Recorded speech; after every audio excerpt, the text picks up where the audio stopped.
Hi, I'm Struan Robertson, and I have a haircut borrowed from an 80s pop band, so giving me a handheld microphone is a pretty bad idea, because at any moment I might sing, or worse, beatbox. I'm also not very clever, so if the kind of audio thing that plagued Phil happens to me and my IQ drops by 100 points, it's actually going to go negative. And at that point, I think the universe that we're all trying to put a dent in will fold in on itself, and it'll all end. So let's hope that doesn't happen. Okay, so I'm going to talk to you today, I'm going to talk to you about mobile games. I'm going to talk to you specifically about free-to-play mobile games. So games that don't cost any money to download, but games that then monetize by selling in-app purchases within the app. And I'm going to talk about how Natural Motion Games as a company has kind of disrupted that market over the last year or so by producing titles that we feel, and I think kind of the public feel at large, are very high quality. Okay, so first up, if you're expecting Torsten, I think it should be reasonably apparent that that isn't me. Torsten can't be here today, which is a shame because he's a pretty good public speaker. He's spoken at TED twice, he's done a bunch of industry keynotes, he's spoken live on stage at the Apple iPhone 5 launch, but you don't get him, you get me. Actually, kind of looking at that, that looks a little bit like an in memoriam thing. He's not actually dead. He's just in the US, so let's not tell him I did that. Stephanie. Okay, so quality. If I'm going to talk about quality, if I'm going to talk about how I think that we've disrupted the mobile industry through quality, what do I actually mean by that? It means a different thing. It means a bunch of different things to different people. For some people, it's kind of an emotional thing. For some people, it's kind of like a quality assurance thing. It's like, just does the thing work? What do I mean by it? Well, I guess it's kind of worth taking a look at a company that by and large, I think we can all get behind the idea that quality features pretty high on Apple's priority list, right? So let's take a look at some of their stuff, and in particular, one of their products, the iPhone. And again, kind of a few misplaced cities and dropped calls aside, this is a pretty high quality piece of technology, right? We can get behind that idea. So why? Well, it has quality of appearance going for it, right? That's a pretty good-looking thing up there. You see somebody using one of these on the bus, you see one on a commercial on TV, and you want one. It's got nice curves, it's made of like high-quality glass and ceramic and brushed steel. It's got a great screen, high colors. It looks good. It feels good. It's like it weighs like a ton. It feels like it's a high-quality piece of technology. It looks and feels good. And it has that going for it. It has that virality. It has that idea that people look at that and they want it. When I bought my first iPhone, I kind of just saw one, and I went to the internet, and I just started clicking on things until somebody put one in the post and sent it to me. I wasn't even really concentrating. I had no idea how much money I was spending or what contract I was signing myself up for. I just wanted one to appear in my letterbox. And when it arrived, I kind of understood why people do those unboxing videos on the internet. I was super excited. But it also has this other thing going for it, this idea of quality of design. And I guess I kind of mean quality of functionality there as well, right? And from Sir Jonathan Ive, that's a pretty good quote. The way we approach design is by trying to achieve the most with the very least. If you look at the iPhone, it's got one face button. If you look at iOS, it is a pretty streamlined operating system. I mean, kind of frustratingly so for a lot of techno people, right, kind of when it came out. You couldn't multitask, you do one thing at a time. But that quality of design, that thinking, that the very most from the very least thinking has led the iPhone to pretty much bring smartphones to the masses, right? My mum, not very technical, has an iPhone. My dad has an iPhone. My sister has an iPhone. My brother-in-law has an iPhone. My 11-year-old niece has an iPhone. We don't work for Apple or anything like that. We just like iPhones. They work. Because when the iPhone launched, it was up against that. And I don't have a problem with Sony Ericsson, and I don't have a problem with Microsoft. Like Windows 7, Windows Phone 7 and beyond, they're pretty slick operating systems. But at the time, that was literally Windows on a phone. That's the start button. That doesn't make any sense. You had to use a pointer to access that stuff. Microsoft versus Apple there, Apple just won that through. The iPhone came with an instruction book that was, what, 4 panels long? And most of that was taken up with plugging it into your computer. It was simple to use, and it allowed a lot more people to get behind that product through that quality of design, through that innovative thinking. So quality. it's extrinsic to content. I don't actually think I've used the word extrinsic properly there. But what I mean is that those phones did the same things, right? They had the same level of functionality. You could, they were, broadly speaking, an iPod, a phone, the internet, an iPod, a phone, the internet. But Apple, through their user experience, made that much more accessible. They made it relevant to a large group of people. It's about delightful design. Like I said at the beginning, you want people to want your product. It has to look good. It has to feel good. It has to trigger those emotions that kind of are important. And it's about frictionless design. That user experience, it can't throw any roadblocks. It can't be difficult to use. Again, my mum would have no chance of using one of those Windows phones from back in the day. She wouldn't know how to make a phone call on it, let alone do any of the other stuff that she does on her iPhone. I want to say that quality, this idea of quality equally applies to making games. It applies to making mobile games, it applies to making web apps, it applies to making just iPhone apps in general. Thinking about quality in terms of its visuals, thinking about quality in terms of the user experience is, in my opinion, the be-all and end-all of making something that is successful. Okay, so if I'm saying that we're disrupting, then kind of who are we as Natural Motion Games? I guess some people here may have heard of us, some people may not. We've been making mobile games since 2009, and we started making premium games, so games that cost like 99 cents in the marketplace.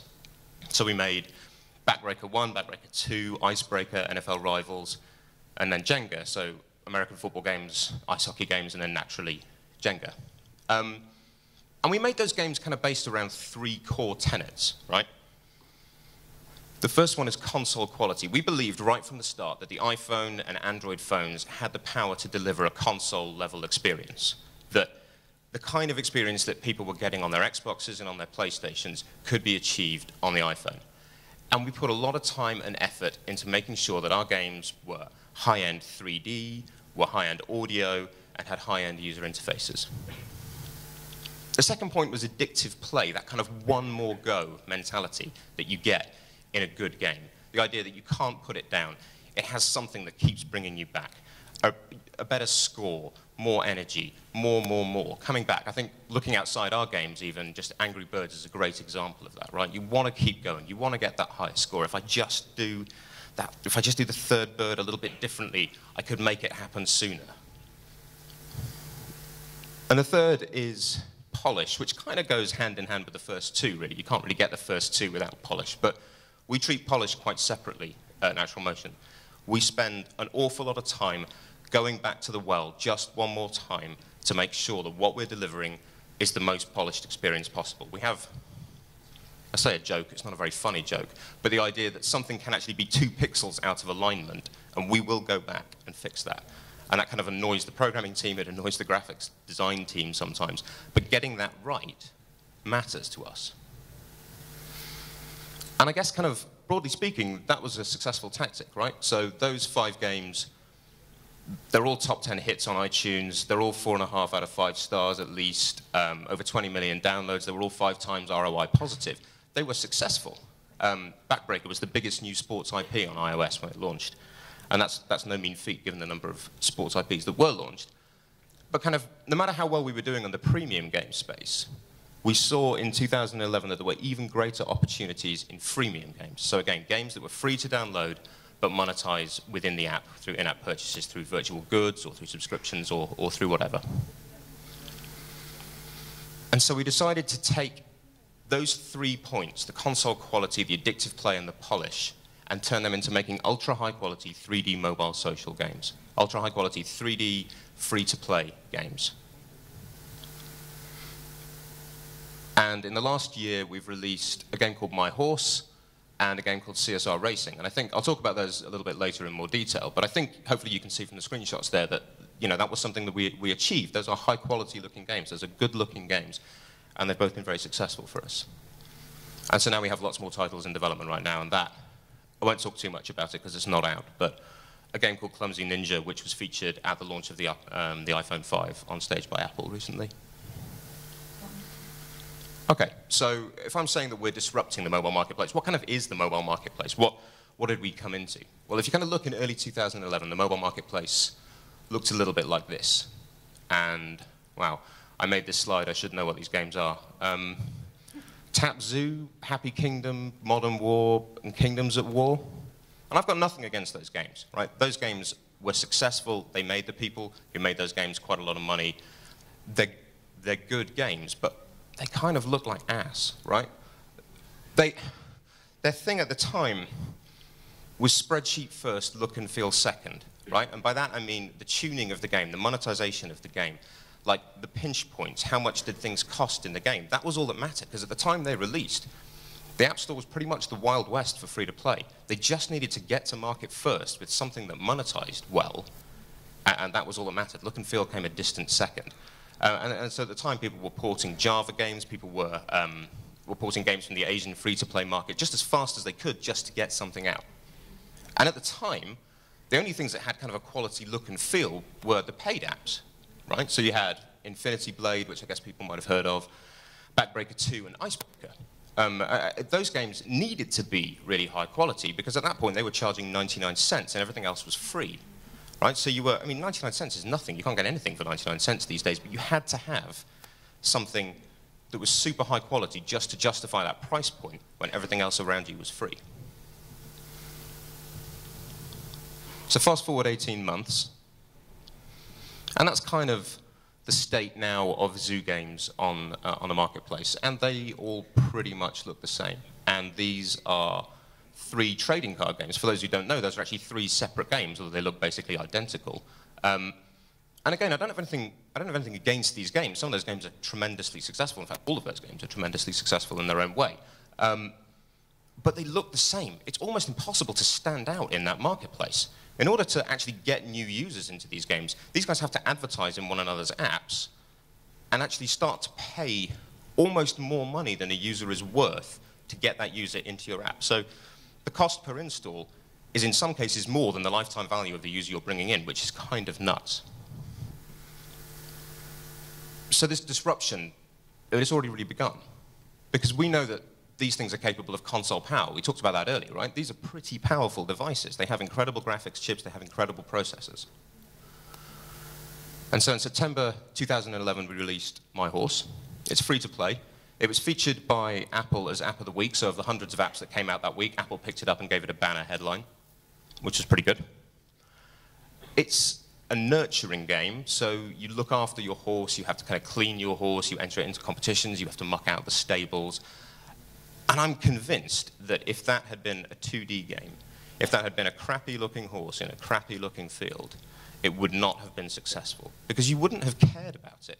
That horse moves and looks like a real horse. You have to believe somewhere in the back of your deluded mind that it is a real horse in your iPad that you want to go back to and look after. You have to somehow believe that, or it just isn't going to be compelling enough. And that was successful for us. It's had over, I mean, actually that's a pretty old slide. That shows slide reuse on my part, my bad. It's nearly 12 million downloads now, and over 500,000 daily active users. And for those who aren't in the mobile games business, 500,000 daily active users is actually a lot of users.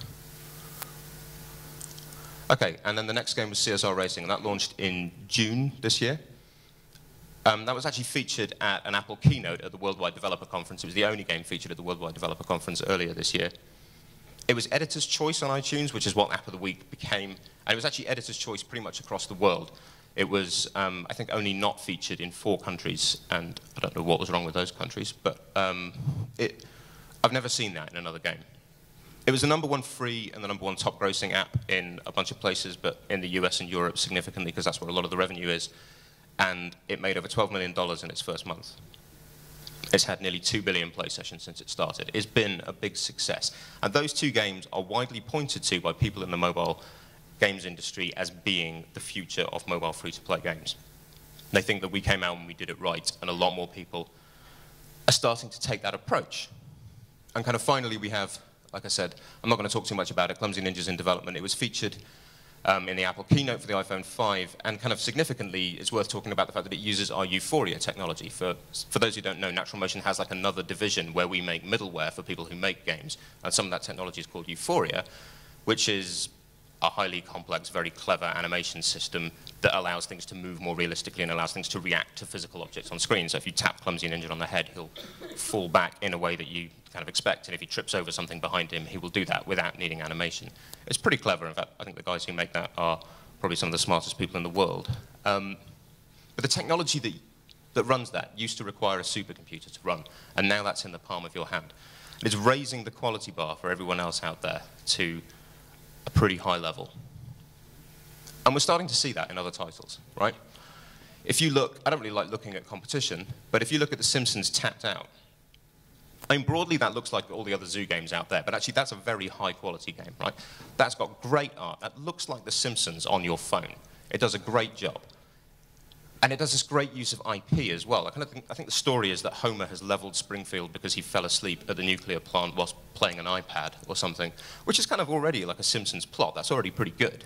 And then it introduces all the main sort of Simpsons characters. They give you quests. And kind of it goes into some of the more esoteric Simpsons characters as well, for those who are really big fans of the show. But they've got the voice actors from the show, and they've got some of the script writers from the show. They didn't need to do that. EA, who made this game, didn't really need to do that. The Simpsons IP is pretty strong in and of itself. You could have made something much easier without that. But the fact that they've done that has put this game at the #1 position in the top grossing a lot of places in Europe as well. And again, it has these nice little touches. It's quite hard to read, but that's an error message saying that you've been disconnected, which is not a great thing to get, I guess. But it's quite nice that they put a picture of Bart unplugging a modem. Right? Most people don't go to the trouble of putting graphics behind their error messages. That's some people who cared about their game. And the other game I want to look at is a game called Clash of Clans. This is an empire building game, so you kind of build up a village, you build up an army, you attack other people's villages with your army, and you try and steal their resources, and they try and steal your resources, and you hope that you can steal more of theirs than they steal of yours, and then you win. And these games have been pretty popular for a while. But they're quite complex, they're quite niche in some way. And what Clash of Clans did is it did that Jonathan Ive thing. It took that complexity and it stripped it back to its kind of bare essentials. It simplified the resource system, it simplified the controls, and it put it in front of, well, kind of, I don't really like the characters in Clash of Clans, but I can appreciate that they're pretty good character design. I can appreciate that they're well done. It's a good-looking game. And that's been successful for them. I mean, these guys have been rocking the top grossing now for the past couple of months. And I guess I'm kind of winding towards the end here, but quality matters because of visibility, right? In a world where all the games out there are beginning to look the same, making yours stand out is super important.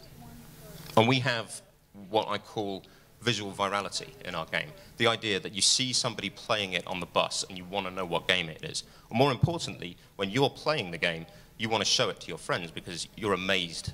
I didn't know you could get a game this good on the iPhone. You want to show it off to people.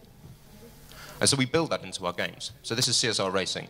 And it has this, this workshop screen where you can see your car and you can kind of scroll around and you get these nice cameras that show the details of the car and they sort of pan around and it looks pretty sexy. And I mean, God, how long did we spend on this? The lighting, the paint shaders on the car, the reflections on the car, the details in the car, the number of polygons that go into modeling those cars, the speed of the cameras. We iterated like hell on that to get it right, to make it feel special, to make it something that you would feel proud to show your friends so that they would be interested in downloading the game as well. And that's important because recommendations are super important. This study by EDAR, who through my failing I've never heard of, shows that 35% of game discovery comes from friends and family recommendation, and a further 26% comes from Facebook recommendation. That's basically over 60% of the reason why anyone downloads a game is through a recommendation from somebody they know. Unless you're weird and you have loads of people you don't know on your Facebook, then it's through people you know and people you trust. And it's those people who care enough about the game, who are impressed enough in your game to go and show it to people, that cause those downloads. The second is first impressions. You never get a second chance to make a first impression, right? Or more technically, we call it onboarding, the first few moments of the game. In My Horse, we have this thing that we call the magic moment, right? You see your horse in a field, you tap on the screen, your horse kind of takes a little bit of notice of you, you tap again, it comes over to you, it sort of puts its head over the fence, you stroke its head, you give it a carrot, you spend time you spend time bonding with your horse, and then you get to name it. And that moment, that kind of delightful moment, people hadn't seen in a mobile game before. It had never been done. It was really interesting, and it was really innovative, and people cared about their horse. Right? I care about Thunder up there. I put him in a witch's hat in Halloween. It was cool. It wasn't cool. But you only get there. You only get that moment of delight by user testing, by going back, by iterating, by making sure you've got it right. You need those people to be smiling when they play your game in a user test. And you need them to be able to get beyond that screen without having to think too hard about it. Don't make me think. And you only get there through user testing. You only get there through caring about the quality of your app in the first place. The third is kind of goes hand in hand with that. It's about frictionless play, about never making the user have to think too hard about what they've got to do. They should always know what they've got to do next. And we do that in CSR by kind of this tagline of make it awesome but easy, right? The racing in CSR, it's just drag racing. It's just side by side, two cars. And you only ever have gear up, gear down, nitrous, and occasionally you have accelerator when you start the race. That is super simple. Anyone can grasp that. But we put a lot of time and effort into the cameras, into the way that scene is shot, to make sure that it feels exciting, feels awesome, but is also super easy to use. And then the map screen. So this is kind of where you select your races in CSR. And you've got, I mean, here we're in part of the tutorial. There's only 2 pins, but normally there's like 5 or 6 pins on that screen. In the tutorial, we don't want people getting lost. We don't want them wandering off the reservation. We don't want them to get confused. So we streamline it down that you can only press that pin, that crew battle pin in the middle. And then there's this kind of button there that says tap to race against fangs. It tells you what to do. It keeps you on the track so that your kind of initial impression of the game and your ongoing impression of the game is one that it is easy to use. You don't have to think too hard. Because if you haven't invested any money in downloading the game in the first place, who cares? If you're stumped by the game, just put it down. There's another free game to pick. You've got to get that stuff right. And that kind of feeds into, this is getting a bit game design techy, but the core loop of the game.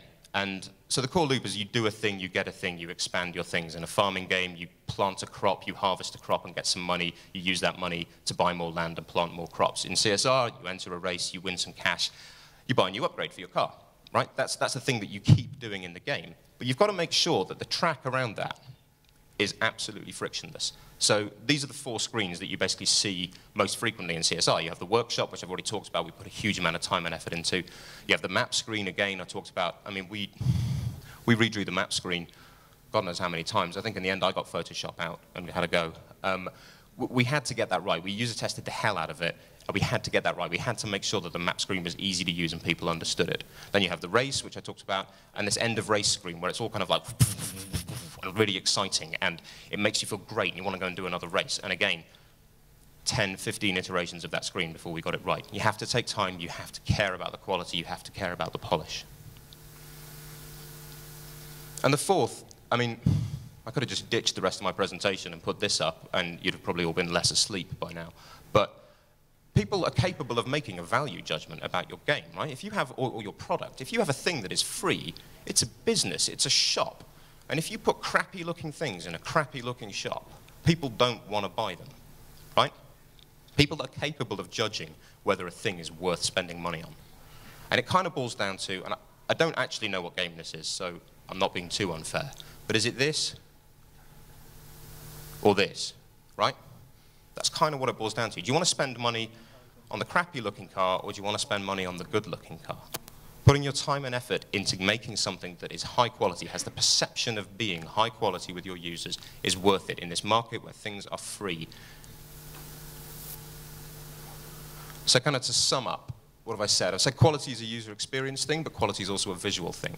You have to make it frictionless. You have to make people able to use it. That's how the iPhone won.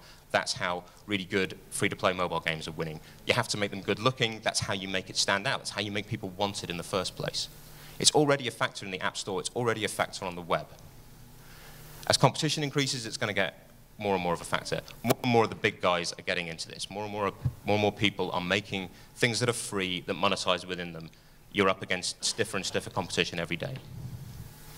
It's crucial to virality as well as retention. If it looks good, people are interested in downloading it. If it's frictionless, if it has a good user experience, people will keep on playing. It will be well retained. And that is me for today.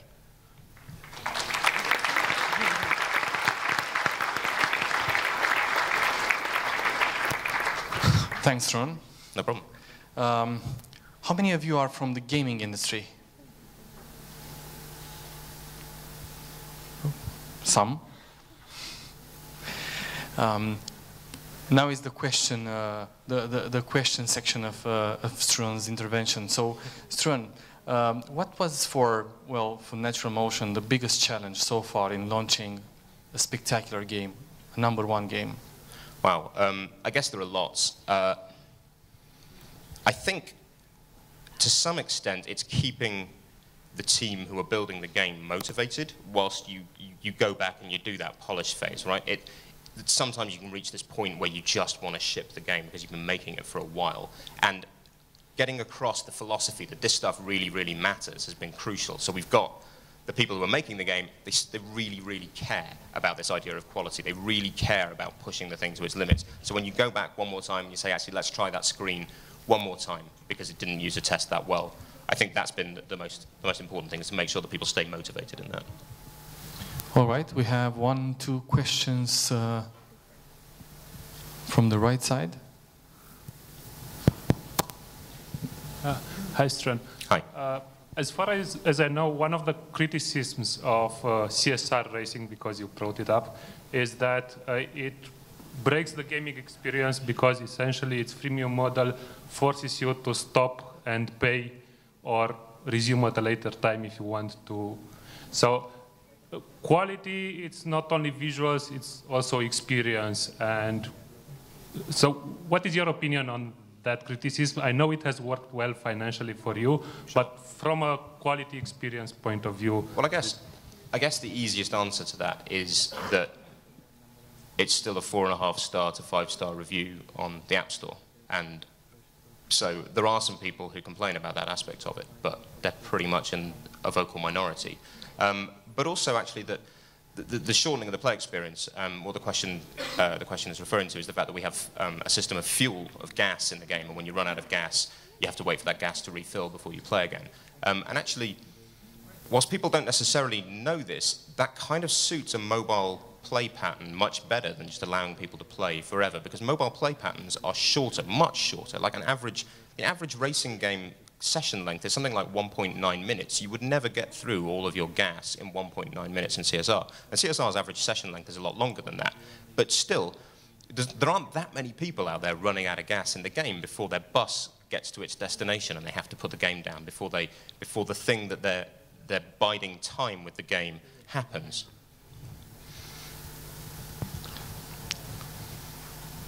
Hey, Stu, Andreas, Kling speaking.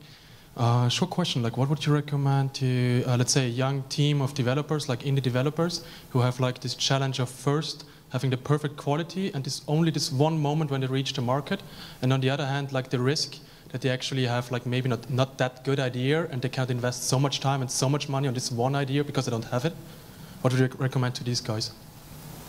I mean, if you don't think the idea is strong, then that's always going to be a problem. But making sure that the idea is commercially viable, I think, is the best advice you can give to somebody who's looking at doing something on the App Store.